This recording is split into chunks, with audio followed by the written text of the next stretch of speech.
Hey Stampers, BJ Peters here. Today on the blog hop, I showcased a card, thanks card, made with an interesting color combination that I found in a pillow on a recent stop in a store. Very pretty. Sometimes when you're giving a thank you card, you also need a little bit of something, a little bit more. So I also created this cute little box that contains a little piece of chocolate because chocolate, you know, is everything when you're saying thanks, right? Let me show you quickly how to make that box. So I am using the envelope punch board and to make the box, and I'm starting off with a 5" by 5" piece of Island Indigo cardstock, and I'm going to punch at 2 inches right here and score, and then I'm going to go to 2 3/4 inches and punch and score. Then I'm just going to follow these score lines around and punch and score just all the way, just like that.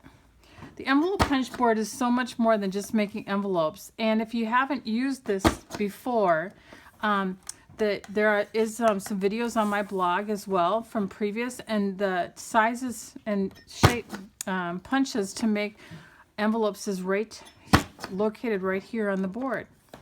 All right, so now we have this, and get this out of the way. What we want to do is get our score lines really well, so let's do that. Here's my bone folder. Oh, I forgot one thing.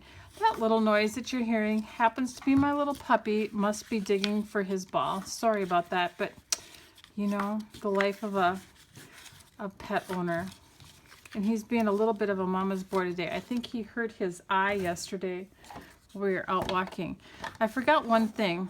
There is on here another punch, and that is kind of the corner rounder punch. So I'm actually going to round the corners of those pieces there like that. All right, so now we have this, and you're going to need to cut a couple of spots here. So I'm going to cut up here to these little squares, and then I'm going to actually cut these out. This will be the top of my little chocolate packet here. Don't need them.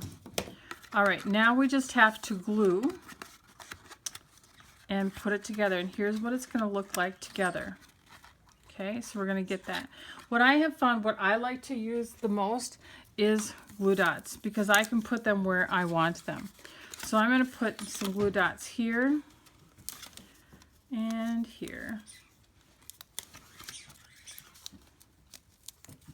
You see that? Trying to get it up by the camera so you can kind of see where I'm putting them here. All right, and oops, forgot one. I need one underneath this flap. This is going to be the flap on the top. All right, so let's just fold this together at the end there. You see that? And get these in here like that.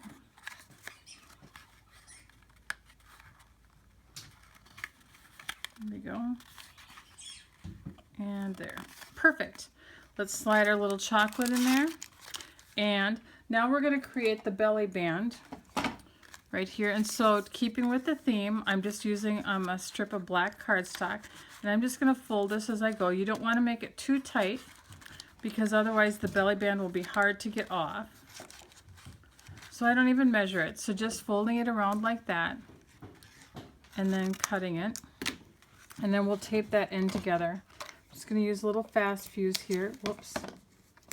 Didn't need that little piece on there. There we go. All right. Like that. And then what I've done is I've gone ahead and I've used the Flourishing Thinlits, which is the same Thinlit set is here. And I've cut myself out a flower and a leaf. And I'm going to go ahead and put those on. Should have here it is right here actually. My little silicone pad that I like to use when I'm putting on little pieces like this. Put that on here, and then my flower went somewhere. Here it is. We'll put that on here. And then I finished it off by using one of the Regal's enamel dots in the navy, again keeping with the theme. And there's our cute little box. Thanks for watching. Enjoy, and hopefully you'll thank someone today too with a little piece of chocolate.